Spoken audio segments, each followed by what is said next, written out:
جماعت مخالفین شیعوں پہ ایک اعتراض کرتے ہیں کہ دیکھیں صحابہ کے متعلق آپ کا نظریہ جو ہے وہ کیسے صحیح ہو سکتا ہے؟ یعنی صحابہ کی اکثریت بالکل بالخصوص خلیفہ اول اور خلیفہ ثانی اور خلیفہ ثالث کے متعلق کہ کیسے صحیح ہو سکتا ہے؟ یہ تو مدینے میں رہتے تھے، رسول پاک صلی اللہ علیہ وسلم کے پڑوس میں ہوتے تھے، ان کے صحبت میں رہتے تھے، رسول اللہ صلی اللہ علیہ وآلہ وسلم نے ان کو طرد کیوں نہیں کیا؟ رسول اللہ صلی اللہ علیہ وآلہ وسلم نے ان کو اپنے آپ سے بگایا کیوں نہیں؟ اور رسالت اگر غصب خلافت ہونی تھی تو رسول اللہ صلی اللہ علیہ وآلہ وسلم نے کیوں اپنی امت کو خبردار نہیں کیا؟ تو میرے محترم ناظرین، یہ شبہات جو ہے نا، ہمارے کتب میں اہل بیت علیہم الصلوۃ والسلام کے احادیث میں یہ تو بڑی تفصیل سے ان کا جواب موجود ہے کہ رسول اللہ صلی اللہ علیہ وآلہ وسلم نے، اللہ تعالیٰ نے قرآن مجید میں غصب خلافت کی خبر دی ہے اور صحابہ کے فتنوں سے امت کو برحذر کیا ہے، اور رسول اللہ صلی اللہ علیہ وآلہ وسلم نے صحابہ کو بار بار فرمایا تھا کہ میرے اہل بیت علیہم الصلوۃ والسلام تمہارے امام ہیں اور پوری امت کے امام ہیں، قیامت تک ان کی اطاعت کرنا، اور میری صحابہ ان کے حق کو غصب کریں گے، اور بالخصوص شیخین کا نام لے کر رسول اللہ صلی اللہ علیہ وآلہ وسلم نے بار بار فرمایا تھا کہ یہی وہ لوگ ہیں جو خلافت کو غصب کریں گے۔ اچھا میرے محترم ناظرین، اب ان کو طرد کیوں نہیں کیا، مدینے سے نکالا نہیں؟ یہ دوسرا سوال ہے جو میں اس کا جواب دوں گا انشاءاللہ تبارک و تعالی۔ یہ کہ رسول اللہ صلی اللہ علیہ وآلہ وسلم نے شیخین کو کہ غصب خلافت کا انہوں نے پہلے سے خبر دیا تھا، یہ ہمارے کتب میں تو بہت ہے، جماعت مخالفین کے کتب میں بھی اگر آپ دیکھیں، مسلم کی جو روایات ہیں، مسلم کی کتاب الامراء میں باب طاعت الامراء وان منعوا الحقوق، اس کے متعلق میں اس کے ذیل میں نے جو باتیں کی ہیں پہلے، ان کو اگر آپ پیش نظر رکھیں تو وہاں پہ بہت سارا مواد ہے، اس حدیث کا واضح اشارہ شیخین ہیں۔ اچھا، اس کے علاوہ میں آپ کی خدمت میں اختصار کے طور پر اس حدیث کو پیش کرتا ہوں بخاری سے۔ یہ صحیح بخاری ہے، چاپ دار حیات تراث العربی، اور یہ کتاب چھپی ہے میرے محترم ناظرین، اللہ آپ کا بھلا کرے، سنہ 2001 بیروت لبنان میں، سنہ 2001 میں چھپی ہے۔ یہاں پہ آپ کو لے کے چلتے ہیں صفحہ نمبر 47 میں میرے محترم ناظرین، صفحہ نمبر 47 میں حدیث نمبر 120، ابو ہریرہ سے روایت ہے، کتاب العلم، اور یہ حدیث نمبر 120۔ حافظ تو ابو ہریرہ سے مروی ہے کہ ابو ہریرہ کہتے ہیں، حافظ تو من رسول اللہ صلی اللہ علیہ وآلہ وسلم وعائیں، وعاء بولتے ہیں ظرف کو، وعاء کس کو بولتے ہیں؟ ظرف کو بولتے ہیں۔ میں نے رسول اللہ صلی اللہ علیہ وآلہ وسلم سے 2 ظرفوں کو بھر دیا، 2 ظرفوں میں نے ان سے علم، ان سے حدیث محفوظ کیا، میرے پاس 2 برتن ہیں، ٹھیک ہے نا؟ اچھا، اب پتہ چلے گا، وہ خود توضیح دیں گے کہ برتن سے کیا مراد ان کا۔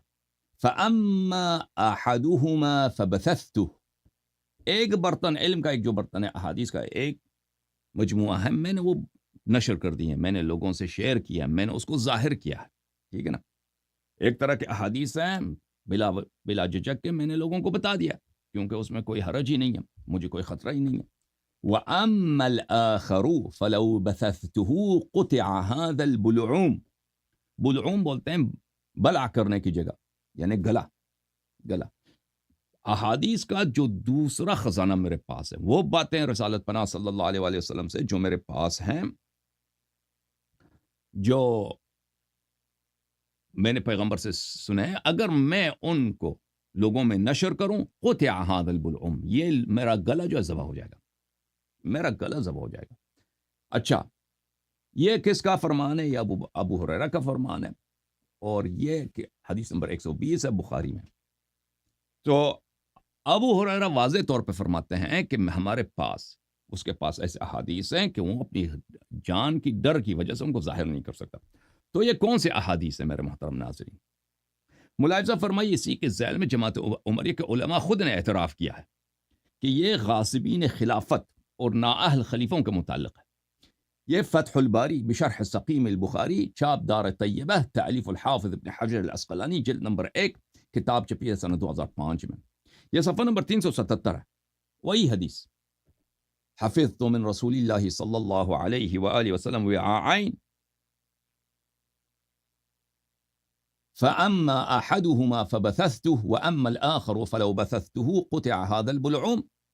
اس کے ذیل میں حافظ ابن حجر لکھتے ہیں وَكَنَّا بِذَلِكَ عَنِ الْقَتْلِ، اس کا مراد ہے کہ میرا گلا جو ہے ذبح ہو جائے گا، مراد ہے کہ میں قتل ہو جاؤں گا، میرے پاس ایسی باتیں ہیں کہ اگر میں ان کو ذکر کروں تو میں قتل ہو جاؤں گا. وفي رواية الإسماعيلي لقطع هذا يعني رأسه. اسماعیلی وہ بخاری کے روایت میں سے ایک روایت ہے کہ اس میں بلعوم کا لفظ نہیں ہے، ہادہ قطع ہادہ یعنی میرا سر قطع ہو جائے گا، میرا سر قلم ہو جائے گا. اچھا. وحمل العلماء على الوعاء الذي لم يبثه على الأحاديث التي فيها تبيين أسامي أمراء السوء وأحوالهم وزمنهم. علماء نے فرمایا ہے، ایک عالم نہیں، دو عالم نہیں، علماء فرقہ عمریہ نے کہا ہے کہ وہ برتن، احادیث کا وہ مجموعہ جو ابو ہریرہ ان کو ظاہر کرنے سے ڈرتا تھا اور ان کو بیان نہیں کر سکتا تھا، کہ اگر بیان کر لیتا وہ خود ابو ہریرہ ہی ذبح ہو جاتے. وہ کون سے احادیث ہیں؟ وہ احادیث ہیں فیہا تبیین اسامی امراء السوء، اس میں امراء السوء کے اسامی موجود ہیں، کہ رسالت پناہ صلی اللہ علیہ وسلم نے نام لے کے بتایا کہ میرے بعد غاصب کون ہے، غاصب کون ہے، غاصب کون ہے. وہ احوالہم و زمنہم، اور ان کے احوال اور ان کے زمان. ٹھیک ہے نا؟ پتہ چلا نا آپ کو عزیزو کہ وہی ڈر جو آج کے زمانے میں شیعوں کو ہے، یہی ڈر ابو ہریرہ کو رسالت پناہ صلی اللہ علیہ وسلم کے وفات کے بعد تھی، کہ اگر وہ عمراء کے متعلق، خلفاء کے متعلق، ائمہ سوء کے متعلق احادیث رسول صلی اللہ علیہ وسلم ظاہر کریں تو وہ کیا ہو جائیں گے؟ ذبح ہو جائیں گے. اچھا، یہ ایک شرح. آپ نے دیکھا ابو ہریرہ کا قول اور جماعت عمریہ کے علماء، حافظ ابن حجر نہیں کہتے یہ ایک عالم کا رائے ہے، علماء کا یہ رائے کہ ابو ہریرہ نے جو کہا ہے وہ کس کی طرف اشارہ ہے؟ رسول پاک صلی اللہ علیہ وسلم نے جو خبردار کیا تھا امت کو کہ میرے بعد غاصبین کون ہوں گے، امراء سوء کون ہوں گے، نام لے کر بتایا تھا. صحابہ نے غداری کیا، صحابہ نے ڈر کی وجہ سے ان اسماء کو ظاہر نہیں، یہ ابو ہریرہ کی غداری ہے. ابو ہریرہ کو چاہیے تھا کہ وہ اس کا سر قلم بھی ہو جاتا، وہ ان باتوں کو ظاہر کرتا، رسول پاک صلی اللہ علیہ وسلم کے احادیث کو نہ چھپاتا. تو رسالت پناہ صلی اللہ علیہ وسلم نے کوئی کسر نہیں چھوڑی، ان کی جانب سے کوئی خطا اور قصور نہیں ہے. اور پھر ملاحظہ فرمائیے کتاب عمدۃ القاری بشرح صحیح البخاری تالیف الحافظ محمود العینی، چھاپ دار الکتب العلمیہ، جز نمبر 2 ہے، سن 2001 میں چھپی ہے. وہی حدیث ہے میرے محترم ناظرین، حدیث نمبر 120 ہے، بخاری کے صفحہ نمبر 278 ہے. اسی کے شرح میں حمل الوعاء الثانی الذي لم ينبه، وہ دوسرا احادیث کا مجموعہ جو ابو ہریرہ کہتے ہیں کہ میں ان کو ظاہر نہیں کیا اس لیے کہ اگر ان کو ظاہر کرتا تو میرا سر قلم ہو جاتا. ان کو علماء نے حمل کیا ہے ان احادیث پر، علی الاحادیث التي فيها تبیین اسامی امراء الجور واحوالهم وذمهم. یہ علماء نے حمل کیا ہے امراء جور، امراء ظالمہ، جائر خلفاء، جائر امراء، جائر حکمرانوں پر، کہ ان کے نام کیا تھے، ان کے زمانہ کیسا ہوگا، ان کے احوال کیسے ہوں گے. رسول اللہ صلی اللہ علیہ وسلم نے بتایا تھا، صحابہ نے اس کو ہم تک نہیں پہنچایا. اچھا، جب یہ پتہ چلا میرے محترم ناظرین، اب آتے ہیں اس بات کی طرف کہ جماعت مخالفین جو اعتراض کرتے ہیں کہ رسول اللہ صلی اللہ علیہ وآلہ وسلم کی جانب سے انہوں نے ان کو طرد کیوں نہیں کیا. جماعت کس کو؟ جو صحابہ تھے، ان کو اگر پتہ تھا علم غیب کے روح سے، اللہ تعالیٰ کے اخبار سے ان کو پتہ تھا کہ یہ میرے صحابہ میرے بعد یہ برے کام کریں گے، تو رسول اللہ صلی اللہ علیہ وآلہ وسلم نے ان کو طرد کیوں نہیں فرمایا. میں آپ کی خدمت میں قاضی عیاض الیحسبی کی کتاب شفا سے کچھ نکات آپ کی خدمت میں پیش کرتا ہوں. یہ الشفا بتحریف حقوق المصطفیٰ، تعلیف القاضی ابی الفضل عیاض الیحسبی، چھاپ دار الکتب العلمیہ، جلد نمبر 2 ہے. یہاں پہ ملاحظہ فرمائیے صفحہ نمبر 224 میں. صفحہ نمبر 224 اس فصل کے بعد آتا ہے. پچھلے فصل میں وہ اس بات پہ گفتگو کرتے ہیں کہ جو اشخاص شاتم الرسول صلی اللہ علیہ وسلم، جو گستاخ رسول صلی اللہ علیہ وسلم ہیں، ان کا حکم بنتا ہے قتل ہونا. تو رسول اللہ صلی اللہ علیہ وسلم سوال یہ پیدا ہوتا ہے کہ اپنے شاتم، بہت سارے شاتم تھے جن کو پیغمبر نے قتل نہیں فرمایا، اس کی وجہ کیا؟ تو اس کے ذیل میں وہ ایک باب کھولتے ہیں، فرماتے ہیں بڑے اہم فصل ہے.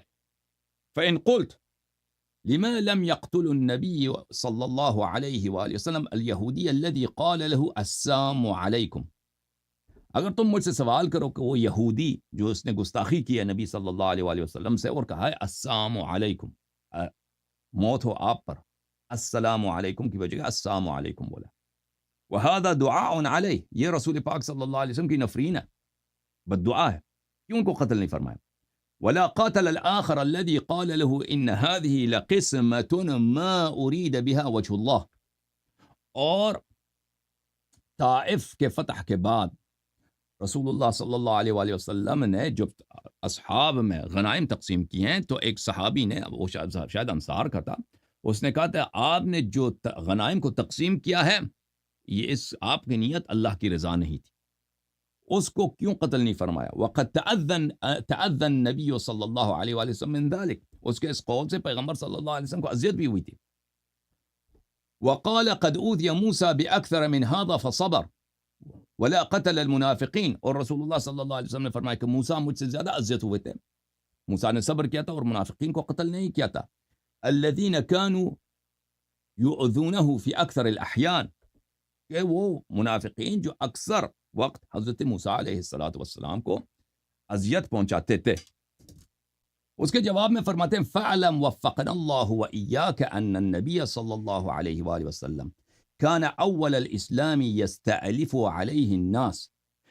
جواب اس کا یہ ہے کہ رسالت پناہ صلی اللہ علیہ وآلہ وسلم منافقین کو طرد کیوں نہیں کرتے تھے، ان کو قتل کیوں نہیں کرتے تھے؟ جو لوگ ان کو گالی دیتے تھے، اور پیغمبر صلی اللہ علیہ وسلم کو گالی دینے کی سزا کیا ہے؟ قتل ہے، وہ نہیں فرماتے تھے، شریعت ان پہ جاری نہیں کرتے تھے. تو اس کی وجہ کیا ہے؟ کہتے ہیں کہ اللہ تعالیٰ تجھے توفیق دے اور ہمیں توفیق دے. نبی صلی اللہ علیہ وسلم اول اسلام میں لوگوں کی الفت جمع کرتے تھے، یستألف لوگوں کی محبت جمع کرتے تھے، اسلام کے لوگوں کو اسلام سے محبت ہو، ایسا کام نہ کرے کہ لوگوں کو اسلام سے دور کریں.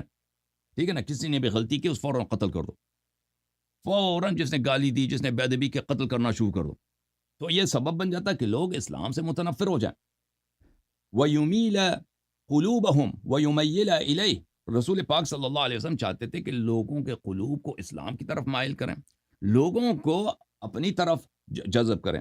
وَيُحَبِّبَ إِلَيْهِمُ الْإِيمَانَ وَيُزَيِّنَهُ فِي قُلُوبِهِمْ، رسول اللہ صلی اللہ علیہ وسلم چاہتے تھے کہ ایمان کو، اسلام کو، اللہ کے دین کو، اللہ کے میسج کو لوگوں کے سامنے ایسے پیش کریں کہ لوگ عاشق ہو جائیں اس دین کے، لوگ دل دادا ہو جائیں اس دین کے، گرویدہ ہو جائیں اس دین کے. ٹھیک ہے نا.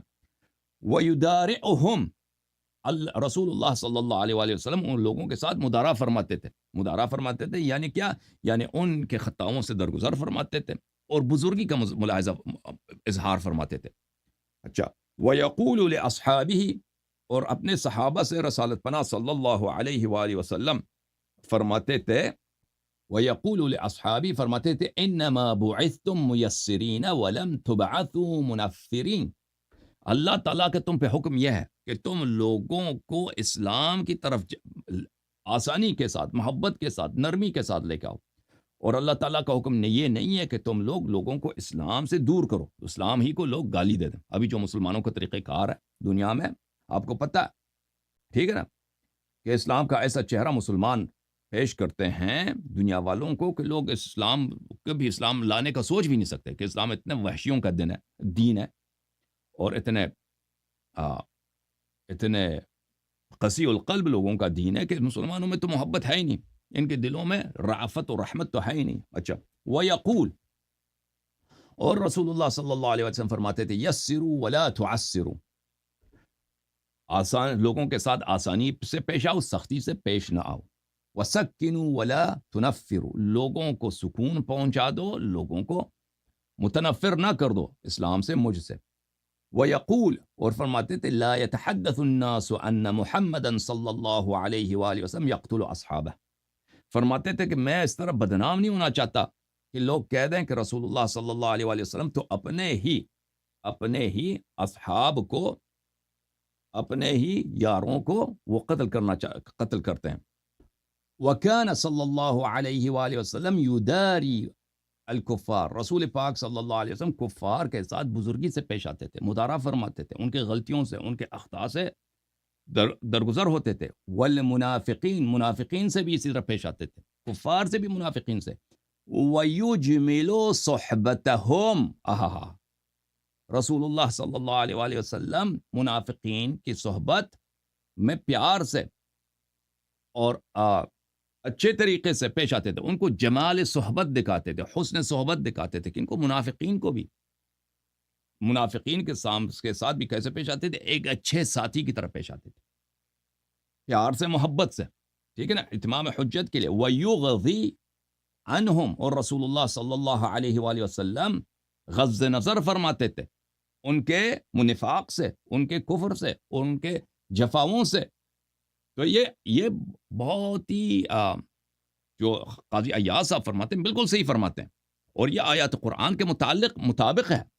اور یہ جماعت عمریہ کے اس اعتراض کا بہت واضح جواب ہے کہ وہ ہمیشہ کیا کہتے ہیں کہ اگر ابو بکر عمر، اگر یہ صحابہ برے تھے تو رسول پاک صلی اللہ علیہ وسلم نے ان کو بھگایا کیوں نہیں؟ اور بھائی جب رسول پاک صلی اللہ علیہ وسلم کو اللہ کی جانب سے حکم ہے کہ تم منافقین کے جفا کے مقابلے میں تم ان کو حسن صحبت دکھاؤ، تو رسول پاک صلی اللہ علیہ وسلم کا حسن صحبت اس بات کی دلیل نہیں ہے کہ منافق نہیں ہے. سمجھ میں آئی نا بات آپ کو میرے محترم ناظرین؟ وَيَحْتَمِلُ مِنْ أَذَاهُمْ وَيَصْبِرُ عَلَى جَفَاهُمْ، اور رسول پاک صلی اللہ علیہ وسلم منافقین کے ان جفاؤں پر اور منافقین کے ان اذیتوں پر صبر کرتے تھے. ما لا يجوز لنا اليوم الصبر لهم، ما لا يجوز لنا اليوم الصبر، یہ غلط لکھا، الصبر نہیں، الصبر لهم. وہ صبر ہمارے لیے جائز نہیں ہے. رسول پاک کیونکہ وہ اسلام کا پہلے کا زمانہ تھا، رسالت پناہ صلی اللہ علیہ وسلم اتمام حجت کے لیے منافقین اس کے ساتھ پیار سے پیش آتے تھے تاکہ ہو سکتا ہے ان کی کیا ہو، ہدایت ہو. اور بعض منافق اسی راستے سے ہدایت پا بھی گئے، نفاق سے انہوں نے توبہ بھی کیا. ٹھیک ہے نا، لیکن یہ ہمارے لیے جائز نہیں ہے کہ ہم ان منافقین کے ساتھ اسی طرح پیش آئیں کہ جیسے کہ رسول اللہ صلی اللہ علیہ وسلم پیش آئے تھے، کیونکہ وہ ایک مقطع کے لیے، ایک پیریڈ کے لیے حکم تھا، ہمارے لیے وہ حکم نہیں ہے. رسول پاک صلی اللہ علیہ وسلم کو کسی نے گالی دیا، ٹھیک ہے نا، انہوں نے قتل نہیں فرمایا، تو ہم بھی جو ہے نا کیا کریں؟ پیار کریں. جس نے پیغمبر کو گالی دیا ہم بھی پیار کریں. اس کہنے کا مقصد یہ ہے اس کا. وَكَانَ يُرْفِقُهُمْ بِالْعَطَاءِ وَالْإِحْسَانِ وَبِذَلِكَ أَمَرَهُ اللَّهُ تَعَالَى، رسول اللہ صلی اللہ علیہ وسلم کو اللہ تعالیٰ نے حکم دیا تھا کہ تم احسان کرو اور رفقت کے ساتھ، شفقت کے ساتھ، مہربانی کے ساتھ پیش آ جاؤ. کن سے؟ منافقین سے. اور وہ پھر آیت سے استدلال کرتے ہیں وَلَا تَزَالُ تَطَّلِعُ عَلَى خَائِنَةٍ مِّنْهُمْ إِلَّا قَلِيلًا مِّنْهُمْ فَاعْفُ عَنْهُمْ وَاصْفَحْ إِنَّ اللَّهَ يُحِبُّ الْمُحْسِنِينَ. تم ہمیشہ، اے حبیب صلی اللہ علیہ وآلہ وسلم، ہمیشہ ان کی نفاق دیکھتے ہو. لا تزال، ہم ہمیشہ، کنٹینیوسلی، لا تزال کنٹینیوسلی یعنی دوام دار، ہمیشہ ان کے خیانتوں کو دیکھتے ہو کہ تیرے ساتھ یہ خیانت کرتے ہیں، غداری کرتے ہیں. کافر تو غداری نہیں کرتا نا، منافق غداری کرتا ہے. کافر غداری وہ کرتا ہے جو آپ کا دوست بن کے آیا، وہ غداری کر سکتا ہے، خیانت کر سکتا ہے. کافر جو کافر ہے وہ ہے ہی اس کی کلم کلا دشمنی، وہ تو اس کی دشمنی کو تو آپ خیانت غداری نہیں کہہ سکتے نا. یہ غداری کون کرتا ہے، خیانت کون کرتا ہے؟ جو بظاہر مسلمان ہے. اچھا، ان کے ساتھ کیا کریں؟ الا قلیلا منہم، بہت کم صحابہ ہیں جو غدار نہیں ہیں، بہت کم ہے جو غدار نہیں ہیں. فاعف عنہم واصفح، تو ان کو معاف کریں، درگزر ہو جائیں. ان اللہ یحب المحسنین، اللہ تعالیٰ احسان، آپ ان پہ احسان کریں. اللہ تعالیٰ احسان کرنے والوں کو پسند کرتا ہے، اللہ تعالیٰ احسان کرنے والوں سے محبت کرتا ہے. وقال تعالی وادفع بالتي هي احسن فاذا الذي بينك وبينه عداوة كأنه ولي حميم. اللہ تعالیٰ کا فرمان ہے کہ جو آپ سے برائی کرے اس سے آپ اچھائی سے پیش آ جاؤ، پھر آپ کے دشمن بھی آپ کے دوست بن جائیں گے. پھر فرماتے ہیں قاضی عیاض الیحسبی وبواطن المنافقین مستترہ وحکمہ صلی اللہ علیہ وآلہ وسلم علی الظاہر، منافقین کے باطن میں جو کفر تھا، ان کی جو بدنیتی ہے کہ پیغمبر صلی اللہ علیہ وسلم نستجیر باللہ جھوٹے ہیں، پیغمبر صلی اللہ علیہ وسلم کو اگر ہمارے ہاتھ پہنچے تو ان کو اذیت کریں، ان کو قتل کریں، مثلا ان کے وفات کے بعد ہم جو خلافت پہ غصب کریں، یہ بواطن مستتر ہیں، یہ نیتیں وہ ہیں جو چھپی ہوئی ہیں۔ وَحُكْمُهُ صلی اللہ علیہ وآلہ وسلم علی الظاہر، اور رسول پاک صلی اللہ علیہ وسلم کی جو شریعت ہے وہ ظواہر پہ مبتنی ہے، نہ بواطن پر۔ کیا مطلب؟ مطلب یہ ہے کہ ایک شخص کہتا ہے نا لا الہ الا اللہ محمد رسول اللہ صلی اللہ علیہ وسلم، اس پہ اسلام کے احکام جاری ہوں گے، چاہے وہ دل میں جھوٹا بھی ہے، پیغمبر صلی اللہ علیہ وسلم کو پتہ ہے کہ جھوٹ کہہ رہا ہے، یہ شہادت ہی اس کا جھوٹ ہے۔ سمجھ میں آ رہی نا بات آپ کو؟ وَأَكْثَرُ تِلْكَ الْكَلِمَاتِ إِنَّمَا كَانَ يَقُولُهَا الْقَائِلُ مِنْهُمْ خُفْيَةً، اور جو منافقین کے کلمات ہے کہ پیغمبر صلی اللہ علیہ وسلم کو گالی دیتے تھے، یا آپس میں یہ میٹنگ رکھتے تھے، رسول اللہ صلی اللہ علیہ وسلم کا مذاق اڑاتے تھے، یا میٹنگ رکھتے تھے کہ پیغمبر صلی اللہ علیہ وسلم کے وفات کے بعد ہم خلافت کو غصب کریں گے، یہ علن تو نہیں کرتے تھے، یہ اختفاء میں کرتے تھے، خفاء میں کرتے تھے، اور رسول پاک صلی اللہ علیہ وسلم کی شریعت میں یہ جائز نہیں تھی کہ پیغمبر صلی اللہ علیہ وسلم ان کو عقاب کریں، ان پہ عتاب کریں، ان کو قتل کریں، ان گناہوں کی وجہ سے جو وہ خفاء میں کرتے ہیں۔ ومع خفیتاً ومع امثالی، وہ اپنے ساتھیوں کے ساتھ یہ منافقین بیٹھ کے کچھ منصوبے بناتے تھے خفیہ میں۔ وَيَحْلِفُونَ عَلَيْهَا إِذَا نُمِيتُوا وَيُنْكِرُونَهُ وَيَحْلِفُونَ بِاللَّهِ مَا قَالُوا وَلَقَدْ قَالُوا كَلِمَةَ الْكُفْرِ، اور قسم کھاتے تھے آپس میں کہ ہم کفر ہی پہ مریں گے، ہم نے کبھی سچا مسلمان نہیں بننا، لیکن جب پیغمبر صلی اللہ علیہ وسلم کے سامنے آتے تھے یحلفون باللہ، قسمیں کھاتے تھے کہ ہم تو سچے مسلمان، اور ہم نے کفر کی کبھی کوئی بات کی ہی نہیں ہے۔ وَكَانَ مَعَ هَذَا يَطْمَعُ فِي فَيْئَتِهِمْ وَرُجُوعِهِمْ إِلَى الْإِسْلَامِ وَتَوْبَتِهِمْ، اس کے باوجود کہ یہ لوگ اتنے منافق ہیں، رسول اللہ صلی اللہ علیہ وسلم کا طریقہ کار یہ ہوتا تھا کہ ہمیشہ وہ کوشش کرتے تھے کہ منافقین کے ارشاد ہو، منافقین کی ہدایت ہو، منافقین کو کیا کریں، وہ ان پہ حجت تمام کریں، ہو سکتا ہے یہ توبہ کر لیں، ہو سکتا ہے یہ ایمان لائیں، تو وہ ہمیشہ کیا کرتے تھے، تما رکھتے تھے، ہوس رکھتے تھے کہ یہ شخص ہے تو منافق، لیکن یہ توبہ کر لے کتنی اچھی بات ہے، تو وہ تاکہ یہ اسلام قبول کر لیں، وہ توبہ کر لیں۔ فَيَصْبِرُ صلی اللہ علیہ وآلہ وسلم علی حناتہم وجفواتہم کما صبر اولو العزم من الرسل حتی فاء کثیر منہم باطنا کما فاء ظاہرا، تو رسول اللہ صلی اللہ علیہ وآلہ وسلم نے ان کی جفاؤں پر، ان کے اذیتوں پر ہمیشہ صبر فرمایا، اور اسی صبر کی وجہ سے بہت سارے منافق ہدایت بھی پا گئے، اور انہوں نے توبہ قبول کر لی، جیسے کہ ظاہر میں مسلمان تھے اسی طرح باطن میں بھی مسلمان بنے۔